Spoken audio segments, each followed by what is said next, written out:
Chronique d'un changement de vie. Quel temps fait-il outside the box? 2 ans dans la jungle costaricienne, ça transforme. J'ai pourtant habité plusieurs pays différents dans ma vie, mais cette expérience a été spéciale.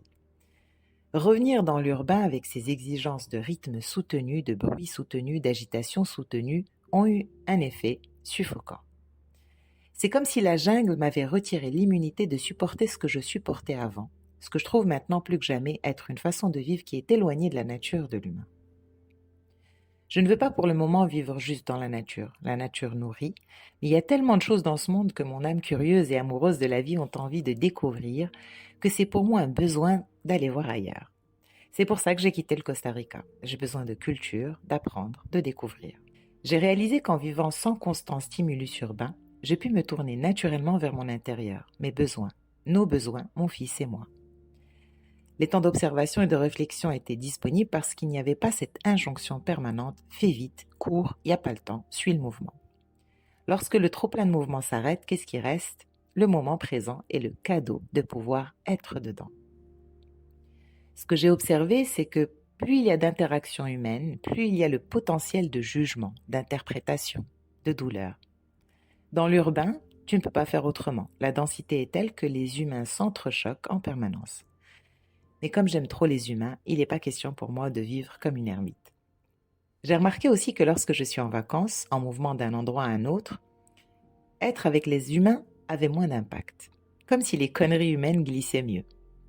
Les personnes qui sont trop centrées sur elles-mêmes, les personnes qui sont en colère, les personnes qui te déversent leur stress, toutes ces interactions humaines peu agréables, lorsque tu es en mouvement ou en vacances, le programme « je m'en fous » s'installe plus facilement. Et puis tu ne fais que croiser les humains, pas d'attachement, pas d'enjeu. J'ai constaté aussi que plus on est privé de quelque chose et plus le désir augmente. J'ai été privée de culture et de découverte. J'ai une soif de voir du nouveau, plus que jamais. Alors avec ces constats, qu'est-ce que je fais? Vivre dans l'urbain n'est plus une option. Et pourtant, c'est dans l'urbain que les découvertes sont. Dans la jungle ou à la campagne, il y a peu de découvertes, à moins qu'on soit passionné de biologie ou d'animologie. Le champ est restreint. La Terre est grande, les cultures sont très diversifiées, les humains riches en manières de vivre différentes.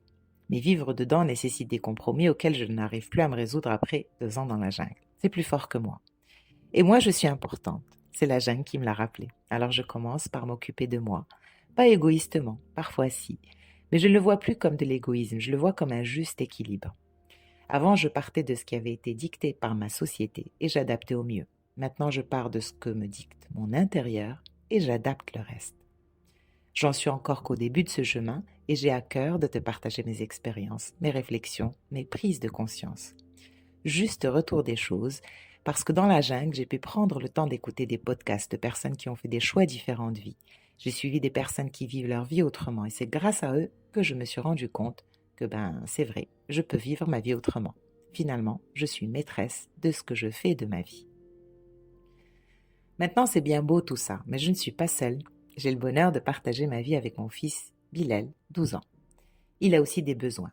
Je pensais au début qu'ils étaient différents des miens, mais en réalité, pas tant que ça. Je suis passée par des semaines de travail intérieur pour accoucher d'un constat. Avant de te dire ce que c'est, je voudrais te partager un peu de ce qu'il y avait dans mes réflexions. J'ai réalisé que j'étais bourrée de croyances qui ont été mises dans mon système à un moment donné. J'ai réalisé aussi que je peux les démettre. La plus grande croyance était liée à l'école. Je me suis rendu compte combien ce facteur école pesait dans le devenir des familles. Où se trouve l'école décide de là où tu habites, de supporter le bruit de certains quartiers juste pour être près de l'école, les horaires de coucher, de réveil, les dates de vacances. Tous les parents du monde avec des enfants scolarisés se plient au rythme d'une école. L'école gère leur vie sans qu'ils en soient vraiment conscients.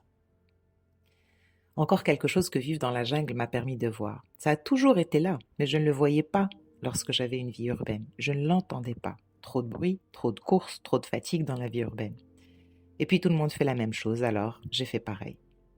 Je fais pourtant partie de ces parents qui ont fait le choix de désolidariser mon fils du système classique d'éducation. Le désolidariser du rythme, de la forme et d'une partie du contenu qu'impose l'école traditionnelle. Par exemple, toutes ces heures passées à apprendre les règles de grammaire. C'est important de savoir écrire correctement. Mais est-ce que ça vaut toutes ces heures de supplice et de frustration? Mon fils le vit comme ça, et moi aussi je l'ai vécu comme ça étant petite. Je me rappelle que mes copies étaient toutes rouges de correction de l'enseignant, mais j'avais quand même un 16 en dissertation. Petite, j'avais décidé que le plus important était de savoir s'exprimer correctement. Quand on parle, on ne précise pas si je faisais porter un S à la fin ou un T. On parle, on transmet une idée. Alors je me suis pas embarrassée à apprendre comment ça s'écrivait, j'ai mis mon intention sur comment l'utiliser. Je lisais beaucoup, l'orthographe s'est imprimée dans ma tête avec le temps, même si je fais encore beaucoup d'erreurs. J'utilise un spell check où aujourd'hui ma chère, très chère collaboratrice Fatih, qui passe derrière moi après quasiment chacun de mes écrits. Par contre, à l'école, je faisais peu d'erreurs de temps, de syntaxe. Mais j'étais et je suis toujours incapable de te dire si c'est le participe passé que j'utilise ou le passé. Je sais l'utiliser, mais je ne sais pas ce que c'est. Honnêtement, on s'en fout, non? Et pourtant, on passe des heures à apprendre toutes ces règles. Je trouve que le temps est précieux. Le temps de l'enfance est précieux. J'estime que c'est important de le dépenser à apprendre quelque chose qui nous intéresse. Lorsque j'ai fait le choix de désolidariser Bilal de l'enseignement classique, je lui ai donné l'opportunité de dépenser son temps à être curieux de ce qu'il aime, d'avoir le temps de faire des recherches sur ce qu'il passionne. Tour à tour, les voitures, la nature, la géographie, l'histoire, la science, les constructions, le foot. Il y a aussi l'apprentissage des mathématiques, des tables de multiplication, des formules. On est censé apprendre les maths pour pouvoir savoir compter et évoluer en société, et aussi développer un sens de l'analyse et du raisonnement. La bête noire de Bilal et de beaucoup d'enfants, j'ai constaté, c'est d'apprendre les tables de multiplication. Non pas qu'il n'en avait pas la compétence, mais il a juste refusé de les apprendre par cœur. Par contre, lorsque je lui donnais un budget vacances en dirhams et qu'on était en vacances en Europe, il savait exactement combien coûtait l'objet de son désir, converti en dirhams, et ce que ça lui laissait comme argent. Il savait faire des multiplications, des soustractions et des conversions. N'est-ce pas ça le but? Il y a encore des tonnes d'exemples qui m'ont poussé à penser, me dire et par la suite acter le fait que le système d'éducation classique n'est plus à jour. Peut-être ne l'a-t-il jamais été. Mon fils n'a qu'une seule enfance, moi, son parent, et le pouvoir de faire en sorte qu'il l'optimise. J'ai le devoir de l'utiliser, ce pouvoir. Alors quoi faire? J'ai cherché un modèle alternatif, le budget étant tellement indécent que mon compte en banque a verrouillé la possibilité à double tour. Alors j'ai cherché encore, expérimenté encore. Mon entourage me disait, mais tu es folle, de faire changer ton fils d'école aussi souvent, tu vas le déstabiliser, en plus tu déménages tous les 2 ans, ça fait beaucoup pour lui. Ça a certainement ébranlé des choses en lui, mais ça lui a aussi apporté des choses. Qu'est-ce qui ne le fait pas? Tout choix porte en lui des choses positives et des choses négatives. Bilal a appris à s'adapter, à se faire de nouveaux amis, à maintenir le lien avec ses anciens amis. Je peux dire à Bilal, on va vivre demain à Ouagadougou, il va me dire ok. Il sait qu'il peut s'adapter parce qu'il l'a expérimenté. Je trouve que c'est une belle qualité à développer dans ce monde qui bouge tout le temps. Il y a du bon et du moins bon dans chacune de nos décisions, des situations de la vie. Personnellement, j'aime faire le choix des avantages et des inconvénients de chaque chose. J'aime moins subir ce qu'apporte la société avec certaines de ses règles. Partir dans la jungle a renforcé en moi le fait que oui, j'ai le choix, à moi de le rendre possible. Alors quel est le bilan de tout ça? Vivre dans la jungle? Non, il manque trop de choses. Vivre dans l'urbain? Non, il y a trop de choses. L'école te force à rester statique. Pas d'école, il faut être rentier ou avoir 2 salaires. Je suis seule. Alors qu'est-ce que je vais faire de tout ça? Mystère et boule de gomme. Tu vas me détester là, mais je vais puiser dans le délice de l'attente qui est en toi, parce que les choses ont plus de goût lorsqu'on les attend. Et puis ça me laisse aussi le temps de continuer à cheminer dans mes réflexions. Je te partagerai au prochain épisode des chroniques d'un changement de vie, là où j'en suis. Mais avant, j'aimerais avoir ton son de cloche, après avoir écouté ce que je viens de partager avec toi.